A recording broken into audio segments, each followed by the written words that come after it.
Vamos a ir a la palabra del Señor que se encuentra en Mateo capítulo 16, versículos 13 al 20. 16, 13 al 20. Estamos en una serie en el libro de Mateo.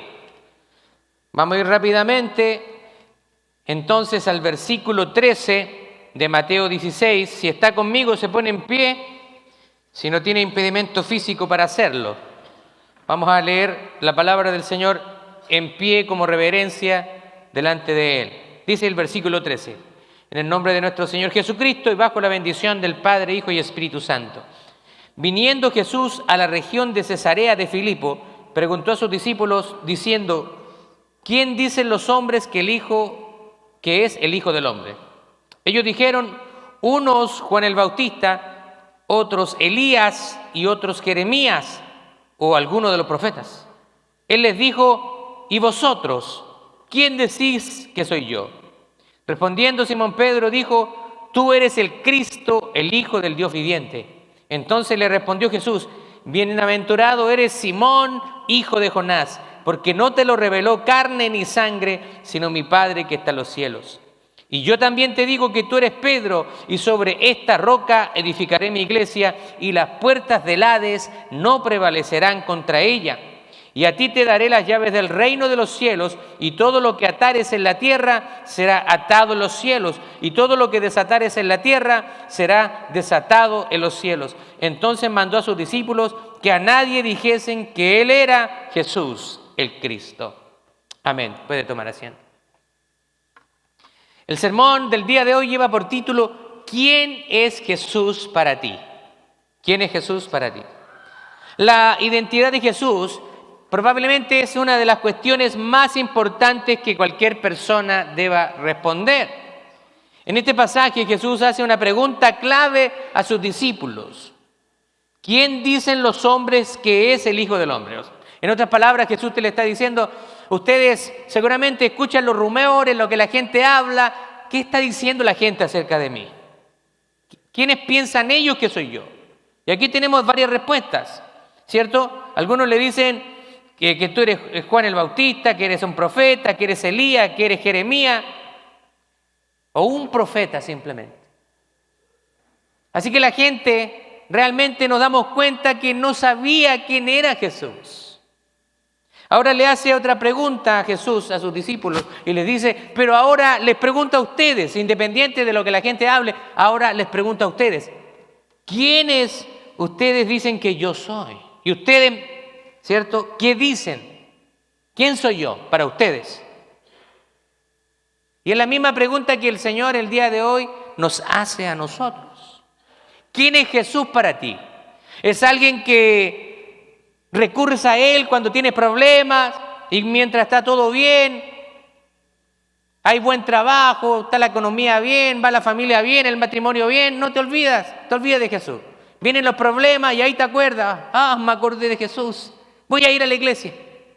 ¿Quién es Jesús para ti? La respuesta que nos da Pedro revela una verdad fundamental sobre Cristo y sobre la fundación de la iglesia. Muchos piensan de esta manera. Dicen: todas las religiones nos llevan a Dios. ¿Ha escuchado eso usted? Hay un dicho que dice: todos los caminos nos llevan a Roma, y lo que significaba que en ese tiempo Roma era una ciudad central del imperio romano, por lo tanto todos los caminos conducían a Roma. Pero para ir a Dios no todos los caminos sirven.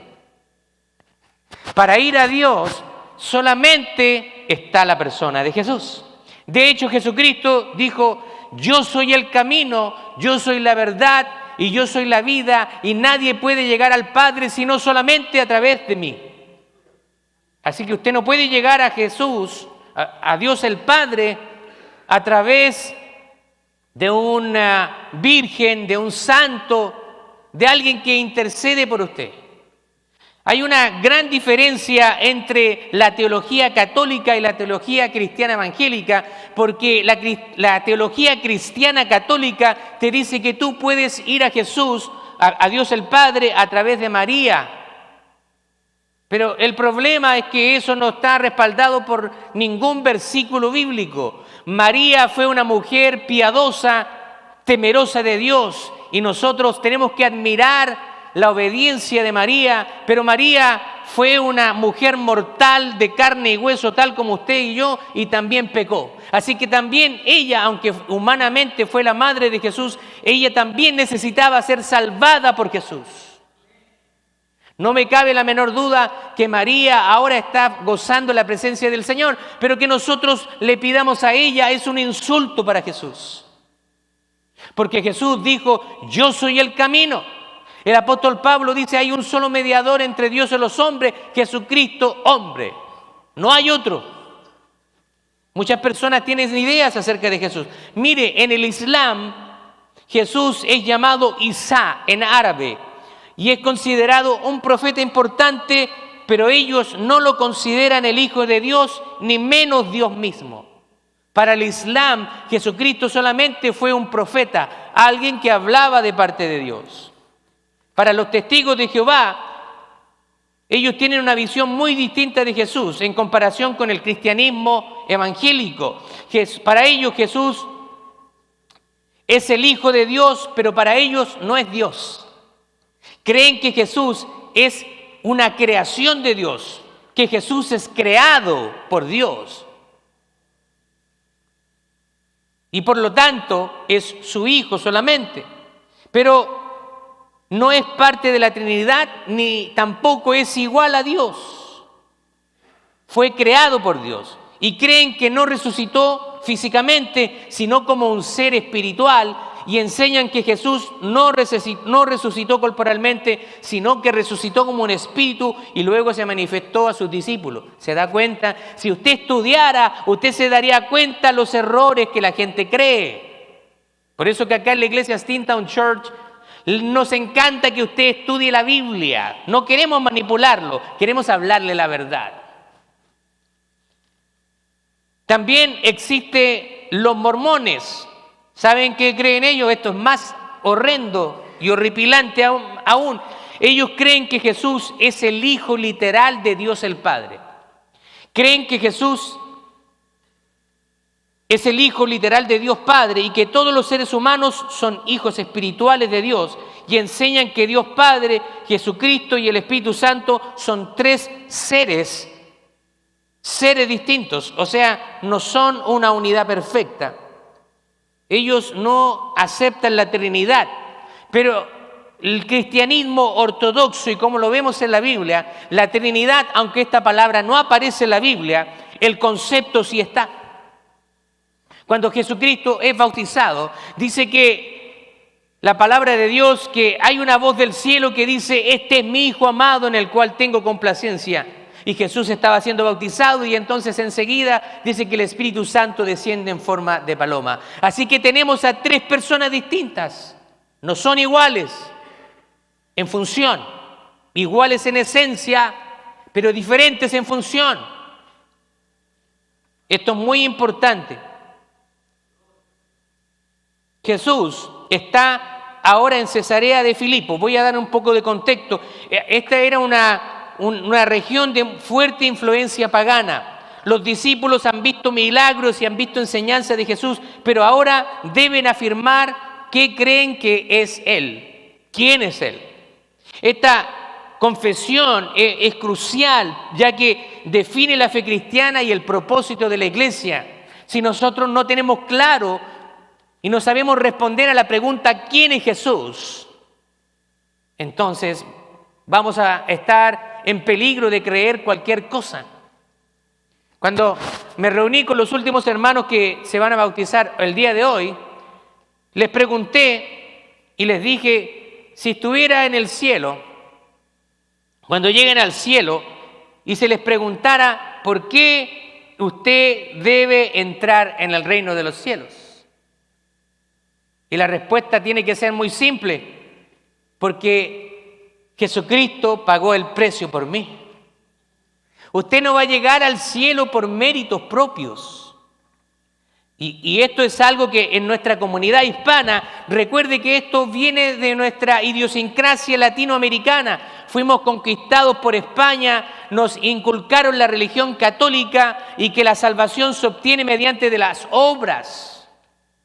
Por eso que cuando usted ve procesiones en Latinoamérica, gente que hace procesiones hacia los templos, se golpean las espaldas, caminan de rodillas y piensan ellos malamente, equivocadamente, que van a obtener el favor de Dios. Pero nuestras obras, como dice la palabra de Dios, son como trapos de inmundicia delante de la presencia del Señor. Usted no obtiene la salvación por las obras. Es por gracia. Ahora, una vez que usted obtiene la salvación, las obras vienen de una manera natural, porque ahora usted tiene una nueva naturaleza. Ahora tiene el Espíritu Santo que lo ayuda y lo guía a toda verdad, a toda justicia, a alejarse del pecado. Usted quiere decir una mala palabra y el Espíritu Santo te pone la mano y te dice, no, piénsalo antes de decir. El Espíritu Santo siempre le va a dar la oportunidad de arrepentirse, de frenarse. Así que muchas personas están siguiendo a Jesús, pero realmente no saben quién es. Y hoy día pasa exactamente lo mismo. Hay gente que dice que sigue a Jesús, pero aquí Jesús, al que se han creado en sus mentes, no al Jesús de la Biblia. De hecho, unos pasajes atrás, nosotros vemos que los fariseos siguen pidiendo señales a Jesús. Esto es increíble, porque Jesús había hecho muchas señales en frente de los fariseos, pero ellos están pidiendo, danos una señal más. ¿Sabe qué? Realmente ellos lo que estaban haciendo es poniendo pretextos, porque realmente en ellos no estaba la voluntad de creer en Jesús. Vamos a dividir el pasaje en algunas partes. Primero, la pregunta de Jesús y la respuesta de los hombres. ¿Cierto? Jesús le pregunta a sus discípulos, ¿quién dicen los hombres que es el Hijo del Hombre? Y ahí algunos dicen Juan el Bautista, Elías, otros Jeremías, algunos los profetas. Ahora Jesús comienza preguntando qué dice la gente sobre él. Y la respuesta de los discípulos muestra que había diferentes opiniones. Ahora si usted va a hacer una encuesta, seguramente se va a dar cuenta que la gente le va a dar diferentes respuestas acerca de Jesús. Si usted le pregunta, como yo le mostré ahora, a un practicante del Islam, a un practicante de los testigos de Jehová, de los mormones, van a tener una respuesta diferente. Algunos decían que era Juan el Bautista, otros Elías o Jeremías. En general la gente veía a Jesús como un profeta, pero no reconocían su identidad como el Mesías. Él es el Mesías. De hecho, los fariseos lo acusaron de hacerse a sí mismo Dios. Por eso que él decía blasfema. Este hombre es un blasfemo, porque ellos sabían exactamente que las palabras de Jesús hacían que él se declarara a sí mismo Dios. Y Jesucristo es Dios, el Hijo. Hoy en día también hay muchas opiniones sobre Jesús. Algunos dicen que Jesús era un buen maestro, un líder moral, un profeta más. Sin embargo, la única respuesta correcta es la que viene de la revelación de Dios, del Espíritu Santo que convence a una persona. Jesús es el Hijo de Dios, la segunda persona de la Trinidad, distinta al Padre, iguales en esencia, 100% hombre y 100% Dios. Este sábado estuvimos viendo, coincidentemente o por soberanía del Señor, porque el mensaje iba a tratar de eso, estábamos hablando que muchas veces nosotros hablamos de Jesús, pero Jesús a través de Él nosotros tenemos una relación con el Padre. Así que Jesús es una persona distinta al Padre. Pero en Jesús, dice Colosenses, el apóstol Pablo, en Él habita toda la plenitud de la deidad. Así que el que ha visto a Jesús conoce al Padre porque la esencia del Padre está en Jesús. Segundo, la confesión de Pedro dice, tú eres el Cristo, el Hijo del Dios viviente. ¡Wow! Él les dijo, ¿y ustedes quién dicen que soy? Y probablemente no sale en el texto, pero yo no estoy seguro si todos los discípulos iban a responder lo mismo que Pedro. Pero Pedro, Simón Pedro, como dice acá, dijo, tú eres el Cristo, el Hijo del Dios viviente. Esa es una confesión tremenda. Y Jesús le dice, bienaventurado eres, Simón, hijo de Jonás, porque no te lo reveló carne ni sangre, sino mi Padre que está en los cielos. Nosotros somos más bienaventurados que Simón Pedro. ¿Sabe por qué? Porque él lo vio. Pero usted y yo no lo hemos visto y hemos creído, y dice la palabra de Dios que somos bienaventurados. No hemos visto a Jesús, pero Él se ha revelado a nuestra vida. Así que Jesús lleva la pregunta a un plano personal. Les dice, ustedes, yo para ustedes, ¿quién soy? Y Pedro responde claramente. Primero, vamos a separar esta confesión de Pedro en dos partes. Le dice, tú eres el Cristo. O sea, está reconociendo a Jesús como el Mesías prometido y aquel Mesías que había sido proclamado por los profetas de Israel. Y la segunda parte le dice, el Hijo del Dios viviente. O sea, está afirmando su divinidad. Tú eres el Hijo de Dios. Jesús responde que esta revelación no proviene de carne ni sangre, de manera humana, sino proviene como una revelación a través del Espíritu Santo que hace el Padre en las personas. Ahora, ¿sabe usted que la verdadera fe no se basa en opiniones humanas, sino en la revelación de Dios? Y esto es muy importante y quiero que lo escuche bien. Cada creyente debe responder personalmente a esta pregunta y confesar a Cristo como Señor. A veces una familia, los papás van a la iglesia y los hijos no van, o a veces van. No, pero mi mamá va a la iglesia, ella ora por mí. Lamentablemente,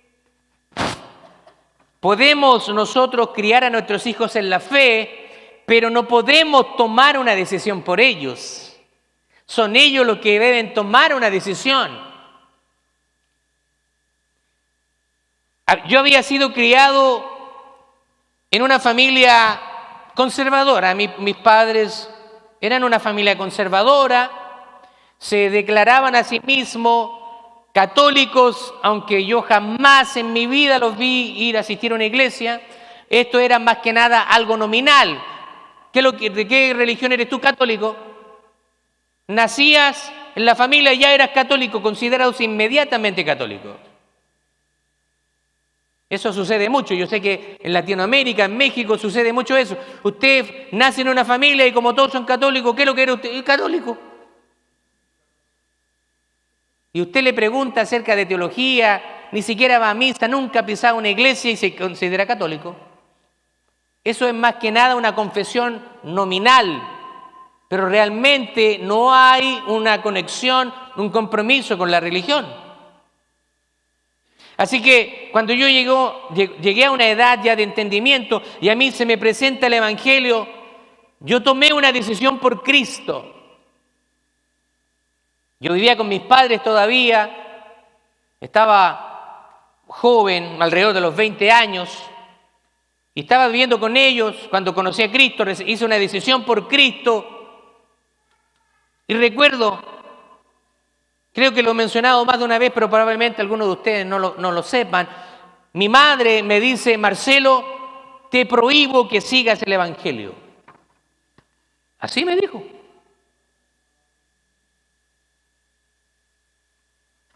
Ahora, yo pienso que había alguien hablando a través de sus labios. Yo le dije, discúlpame, mamá, yo te quiero, te amo, eres mi madre, te respeto, pero esta es una decisión que no te compete a ti. Es una decisión que yo he tomado. Bueno, esa madre, después de 6 meses, y viendo lo que Dios comenzó a hacer en mi vida, a transformar mi vida, porque cuando tú te encuentras con Jesús, suceden cosas buenas en tu vida. Él comienza a transformar, a cambiar la manera de pensar, te conviertes en una mejor persona. Después de 6 meses ella me dijo, Marcelo, ¿por qué no llevas a tu hermano a la iglesia? ¿Se da cuenta? Cuando Dios comienza a hacer cosas en nuestra vida, eso se hace evidente en los demás. Así que esta es una pregunta que cada uno tiene que responder. No, que mi mamá va a la iglesia. No, eso no importa. Dios te va a preguntar a ti. Usted va a llegar al cielo y Dios te va a preguntar, ¿por qué yo debería dejarte entrar en mi cielo, en el reino de los cielos? No, es que mi mamá iba a la iglesia.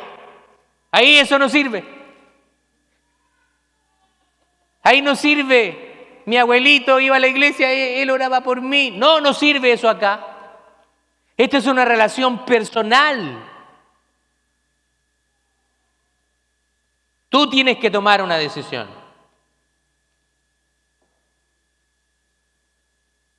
La tercera parte es la promesa de Jesús, la edificación de su iglesia. Dice, y yo también te digo que tú eres Pedro, y sobre esta roca edificaré mi iglesia, y las puertas del Hades no prevalecerán contra ella. Y dice que te daré las llaves del reino de los cielos, y todo lo que atares en la tierra será atado en los cielos. Estas palabras son muy importantes porque la gente las saca de contexto. Entonces mandó a sus discípulos que a nadie dijesen que él era el Cristo. Aquí hay varias cosas. Primero, Jesús está haciendo un juego de palabras en el griego.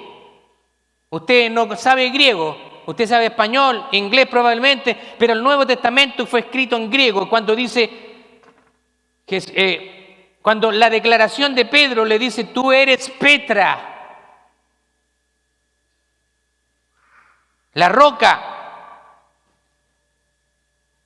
y Pedro es Petros. Entonces cuando Jesús le está diciendo, de cierto te digo que tú eres Petros, y sobre esta Petra edificaré mi iglesia, sobre la declaración que has hecho Pedro, porque la roca no eres tú, Pedro, soy yo, Cristo. Cristo es la roca. ¿Qué cree la Iglesia Católica? Que la roca es el Papa. Por eso que hay una sucesión papal. Es una mala interpretación bíblica. Hay una sola cabeza en la Iglesia de Cristo y esa es Cristo Jesús. Él es la roca. No hay ningún hombre que pueda hacer esa afirmación de sí mismo. El Papa Francisco necesita arrepentirse de sus pecados, también tiene que arrepentirse de sus pecados, también tiene que orar y pedir al Hijo de Dios. Él no tiene la capacidad de perdonar pecados a nadie en el mundo, porque Él es un hombre de carne y hueso, igual que usted y igual yo.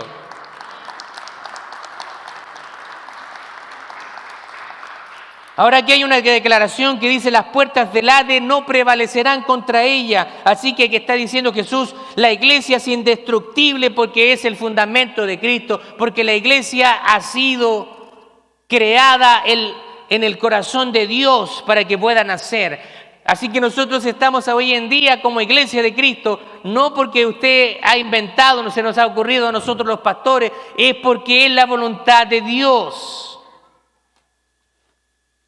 Así que cuando dice, y te daré las llaves de los cielos y todo lo que atares será atado en los cielos. Este lenguaje ha sido mal utilizado para atar.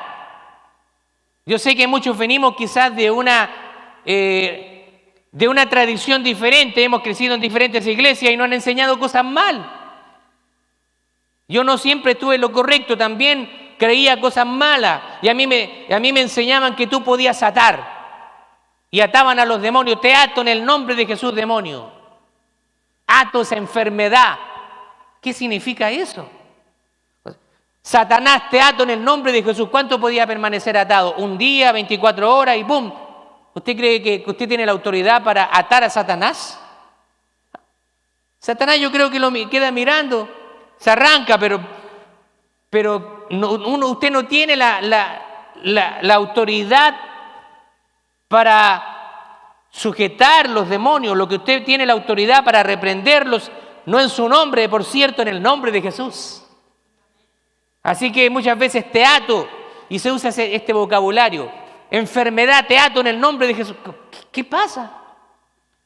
Es un vocabulario mal utilizado, y yo no le estoy juzgando porque yo también en su tiempo creí muchas cosas que estaba equivocado simplemente. Pero ¿sabe lo importante? Lo importante es dejarnos enseñar, dejarnos corregir, porque ahí, si nosotros aun cuando nos están explicando la verdad, queremos insistir en esas cosas, estamos mal. Estamos mal. Usted no tiene la autoridad para atar a nadie. Lo que está diciendo acá esta palabra es, en el contexto es que se le estaba dando autoridad a Pedro para que él, a través del Evangelio, desatara la salvación que iba a provenir del cielo.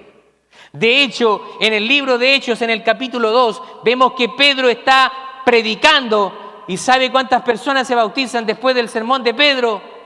3.000 personas.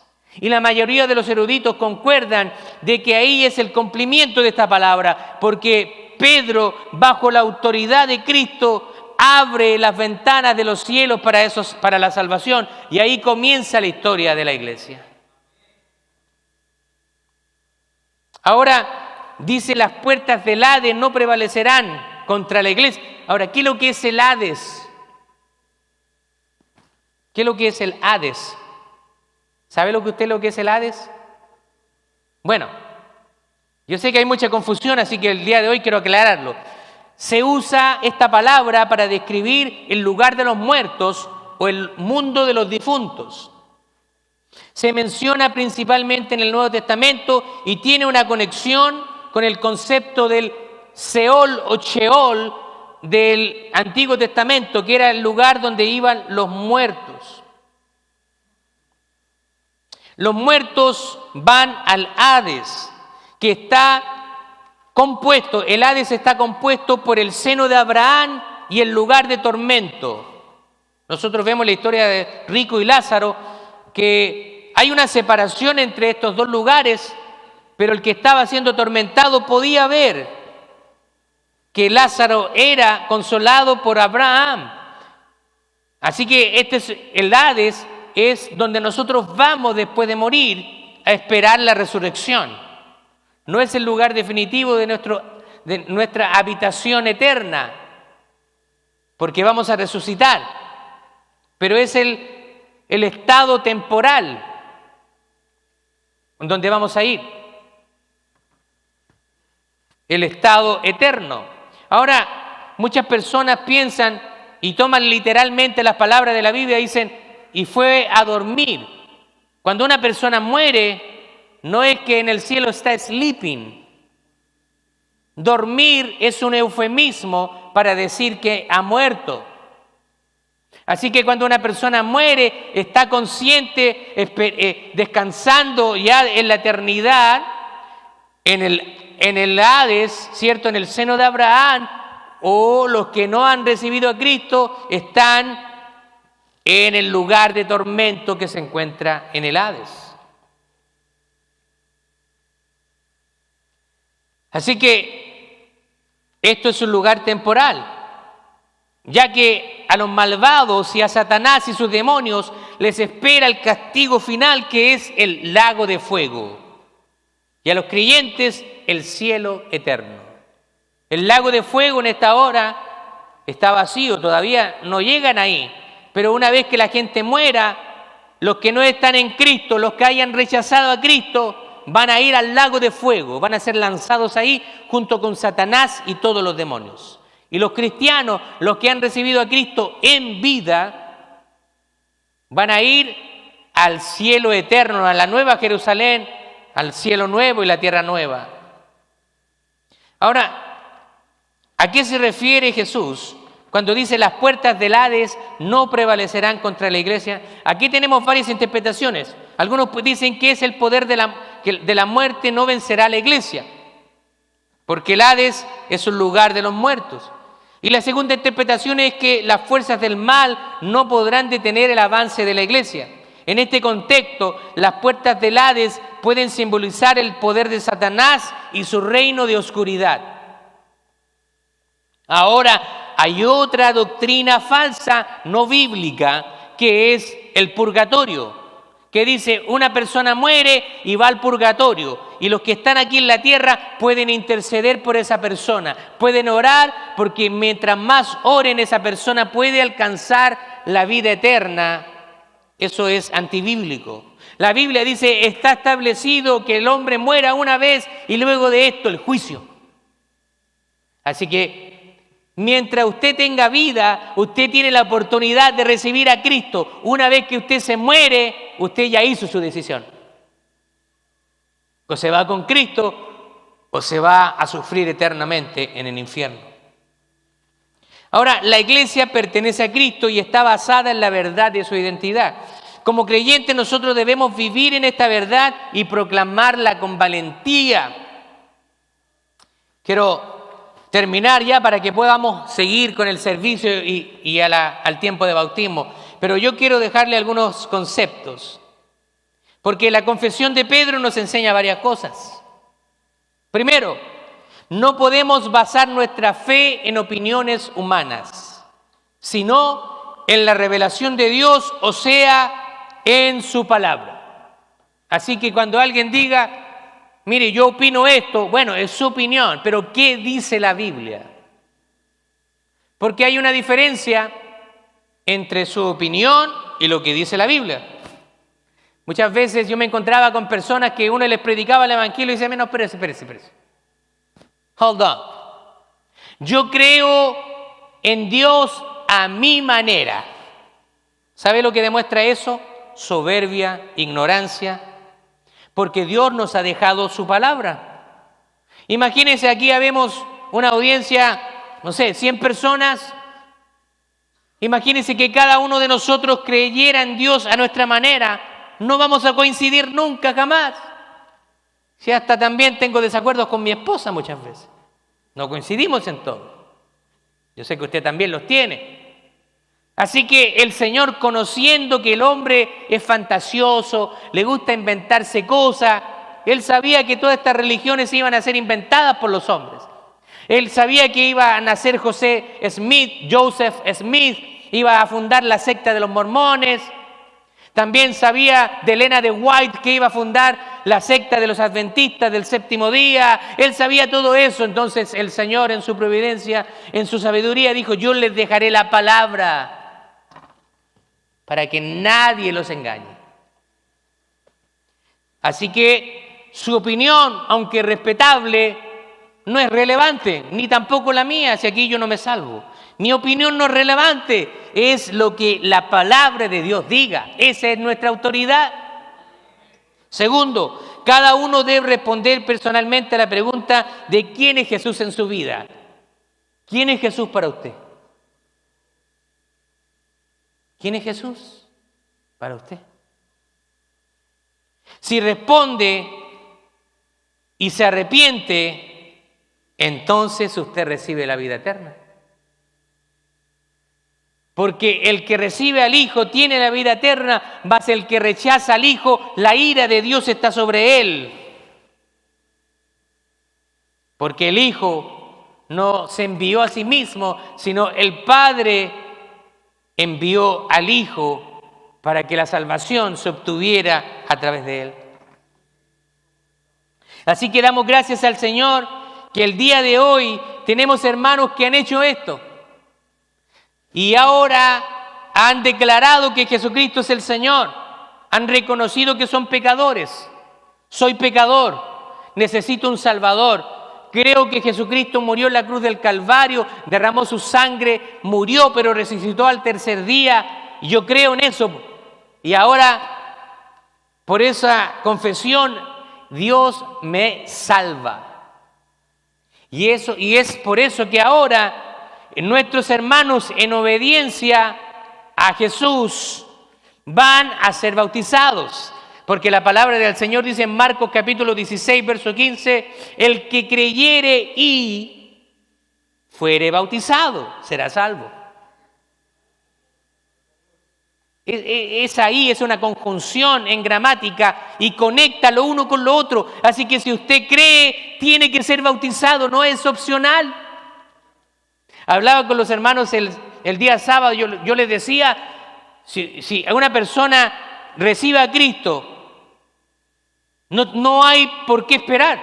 Y les explicaba a los hermanos el día sábado, cuando los hermanos que pasaron aquí y recibieron a Cristo, Yo les podría haber dicho en ese mismo momento, miren, tomen, aquí tienen ropa, váyanse a cambiar, tenemos el estanque lleno, vamos a bautizarlos.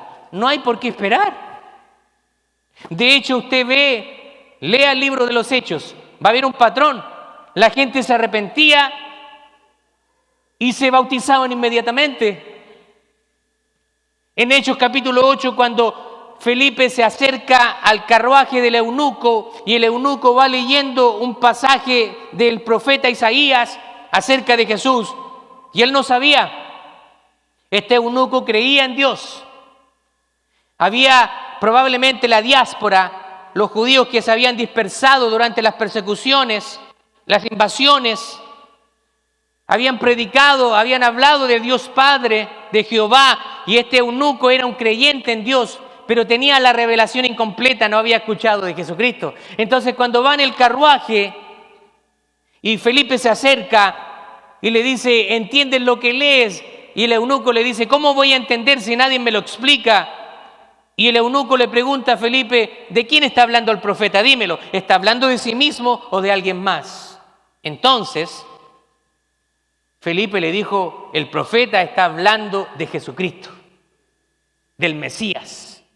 Y el Mesías ya vino y murió y derramó su sangre como la palabra del Señor. Desde Génesis hasta los profetas, la ley, todos apuntan a Jesús.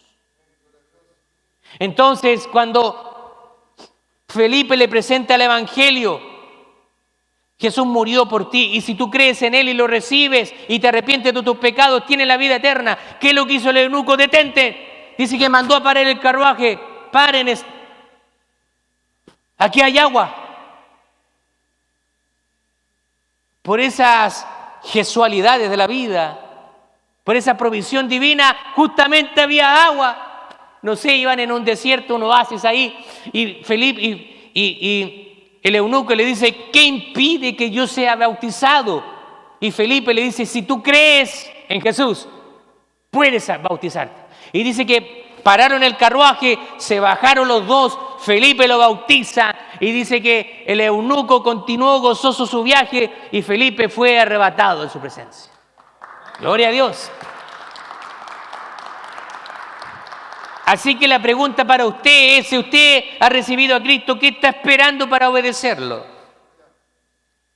El bautismo, yo sé que algunas personas tienen un concepto erróneo del bautismo. No, lo que pasa es que yo recibí a Cristo, pero no lo dicen, pero yo lo sé. Por los años lo que pasa es que yo hago esto otro, esto y esto, y esto y esto.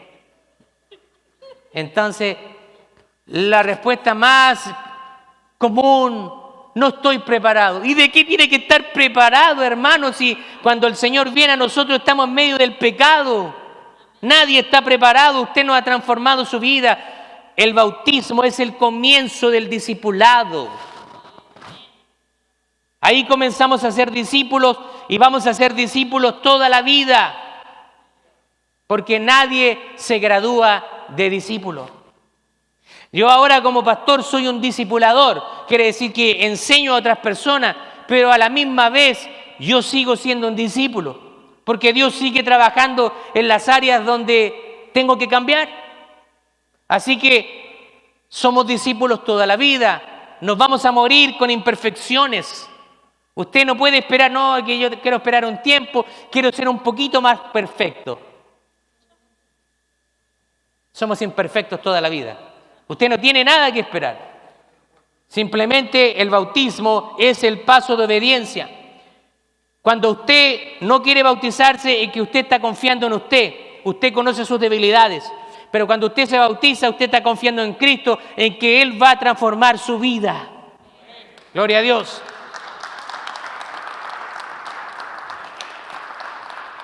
Tercer punto y último, la iglesia está edificada sobre la verdad de Cristo, no sobre el fundamento humano. Esta iglesia, Steamtown Church, no nos pertenece a nosotros los pastores. Esta iglesia le pertenece a Cristo. Yo no sé qué me va a pasar, cuántos años me va a dar el Señor, pero a lo mejor en un año me muero. Mi amor, prepárate. No. Yo no sé lo que me va a pasar, yo no sé cuánto tiempo me tiene el Señor. Yo pienso que van a ser un par de añitos más, pero quién sabe. Hay personas que han encontrado la muerte sin esperarla, como nos contaba nuestro hermano José el jueves en la predicación. Este matrimonio era una familia pastoral y encontraron la muerte en Colombia después de un servicio. Así que nadie tiene la vida garantizada. Pero independiente, el Señor es el dueño de la iglesia y Él tiene cuidado de ella. Es Jesús quien determina la misión de la iglesia, no nosotros. Cualquier cosa que nosotros hagamos se tiene que alinear con la misión de Jesús. Mire lo que dice Mateo 28, 19 en pantalla. Por tanto, vayan y hagan discípulos a todas las naciones, bautizándolos en el nombre del Padre y del Hijo y del Espíritu Santo. ¿Cuál es la misión de Steamtown? Hacer más y mejores discípulos ¿de quién? De Jesús. ¿Se da cuenta que nuestra misión se alinea con la misión de Cristo? Todo lo que la iglesia haga tiene que alinearse con esta misión. Lo que estamos haciendo hoy día se alinea con la misión de Cristo porque estamos haciendo discípulos a través de enseñarles, hablarles de Cristo. Y ahora, el día de hoy, vamos a bautizarlos. Que hoy podamos nosotros afirmar con fe y sin dudar y decirle a Jesús, Jesús, tú eres el Cristo, el Hijo del Dios viviente, mi Salvador, y voy a vivir el resto de mi vida conforme a esta verdad. ¿Cuántos dicen amén a eso? Amén, gloria a Dios.